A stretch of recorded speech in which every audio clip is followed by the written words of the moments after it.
బిర్యానీలో పీసులు ఉండాలి, వీడియోకి డిస్క్లైమర్ ఉండాలి. నీకు అర్థమవుతుందా? అరే ఆగండి ఆగండి మా బాబ్రోస్, మీ నుండి ఎక్స్పెక్ట్ చేసేది చిన్న లైక్ చేస్తారని ఆశిస్తున్నా.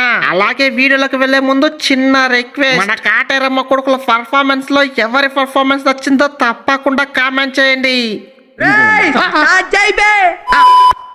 అరే పట్టిదారు, ఎట్టుంది మా ఎస్ఆర్ఎస్ దెబ్బ, మీ ఆర్సీబీ అబ్బా? అరే ముందే చెప్పిన రివెంజ్ మాత్రం ర్యాంపేజ్ లెక్కుంటదని. అయినా చూసి కదా 20-30 ఏకంగా 55 రన్ల తేడాతో మిమ్మల్ని వట్టిగా బొంద పెట్టినా. అయినా ప్యాట్ బ్రో, మీరెక్కడ వదిలిపెట్టారు? మేమే పోతే పోరని వదిలేసినాం. అయినా ఈ మ్యాచ్ మాకు గెలిచిన ఒకటే, గెలవకపోయినా ఒకటే.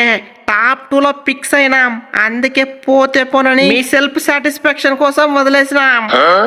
అరే మీరెక్కడ వదిలిపెట్టారు? మీరు భయపడ్డారు, మా టీం ని చూసి భయపడ్డారు. ఒక్క బ్యాటింగ్ లోనే కాదు, బౌలింగ్ లో అక్కడ చుచ్చ పోసారు మీరు. ఎక్స్పెషల్లీ పట్టిదారు, నువ్వైతే చాలా భయపడ్డా. మీరు భయపడకుండా ఉండే టీం అయితే మా 255 రన్స్ చేసేవాళ్ళు. కానీ మీరు మాత్రం 3 వికెట్లు పడిందో లేదో టెస్ట్ మ్యాచ్ కన్నా దారుణంగా ఆడారు. అయినా కమ్మిన్స్, మాకు మ్యాచ్ గెలవకపోయినా పర్లేదు, టాప్ 2లో ఫిక్స్ కావడమే మా లక్ష్యం. అందుకే బై స్లోగానే ఆడినాం, 200 రన్స్ వరకు వెళ్ళినాం. అయినా ఒప్పేసుకుంటాం, ఫస్ట్ 255 రన్స్ చేద్దామని ఆడినాం. కానీ 3 వికెట్లు పడింది. ఆ తర్వాత నెట్ రన్ రేట్ కాపాడుకుందాం అనుకున్నాం, అలానే కాపాడుకున్నాం. అయినా ప్రతి ఒక్కరు టాప్ 2లో ఫిక్స్ కావాలని ఆడతారు. అందుకే మేము టాప్ 2లో ఫిక్స్ కావాలని ఆడినాం, నెట్ రన్ రేట్ ని భద్రంగా కాపాడుకున్నాం.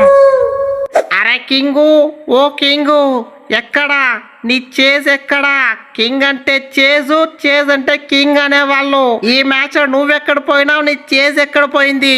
అయినా నన్ను బాగా రెచ్చగొట్టినావు. ఇంపాక్ట్ ప్లేయర్ లెక్క కాదు, ఆఫ్ స్పిన్ వేస్తావు అన్నావు. వేసినా వికెట్ తీసినా, అది ఈ హెడ్ అంటే. అరే హెడ్ గా బౌలింగ్ ఏమంది నేను బ్యాటింగ్ ఆడినప్పుడు, నేను లేకుండా ఉన్నప్పుడు కాదు. నేను బ్యాటింగ్ ఆడినప్పుడు నువ్వు బౌలింగ్ వేసింటే చూపించేవాడిని, ఈ కింగ్ తడాక ఏంటో చూపించేవాడిని. అయినా నీ పుల్లుని మా సకీపే తీర్చినాడు, ఇంకా నేనెందుకు చెప్పు? అయినా నువ్వు రెచ్చికొట్టినావు కాబట్టి నేను 19 ఓవర్ల బౌలింగ్ వేసా. అయినా చూసు కదా మీ కెప్టెన్ పుల్ల ఏ విధంగా పీకాను. అది హెడ్ అంటే. హెడ్ అంటే బ్యాటింగ్ ఒకటే కాదు బాయ్, బౌలింగ్ నీ అవ్వ కథ మాత్రం ఖతర్నాకుంటది. అరే కాటేరమ్మ కొడుకుల బ్యాటింగ్ మజాక. ఏం బ్యాటింగ్, ఓపెనర్ నుంచి ఫినిషర్ వరకు నీ అవ్వ దంచి మార్త పెట్టేసినారు. హెడ్ చూసే మంచి స్టార్ట్.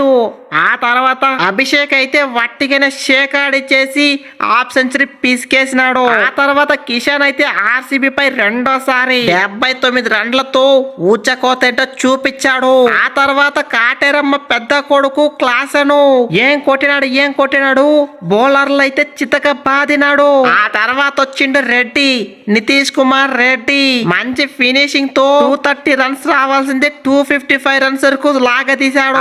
ఇంత మంచి రన్స్ వచ్చి టాప్ 2లో అడుగు పెట్టలేదని బాధపడకండి.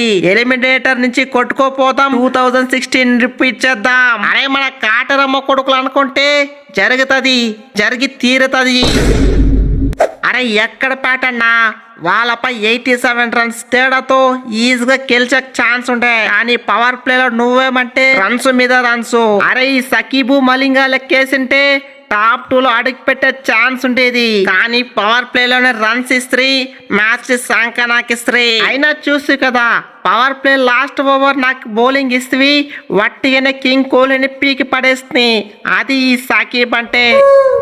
అవునవును ప్యాట్ బ్రో, పవర్ ప్లేలో మీరు రన్స్ ఇచ్చినందుకే 87 రన్స్ తేడాతో మనం గెలవలేదు. నా లెక్క సకీబ్ లెక్క వేసింటే వట్టిగానే మనం 87 రన్స్ ఏమి 100 రన్స్ తేడాతో అక్కడ గెలిచే వాళ్ళం. ఆ పవర్ ప్లేలో నువ్వు ఇచ్చిన రన్సే కాదు, ఆ శివాంగ్ బౌలింగ్ ఇచ్చి ఏకంగా 23 రన్లు ఇచ్చా. టాప్ 2లో అడుగు పెట్టే ఛాన్స్ లేకుండా చేసిన.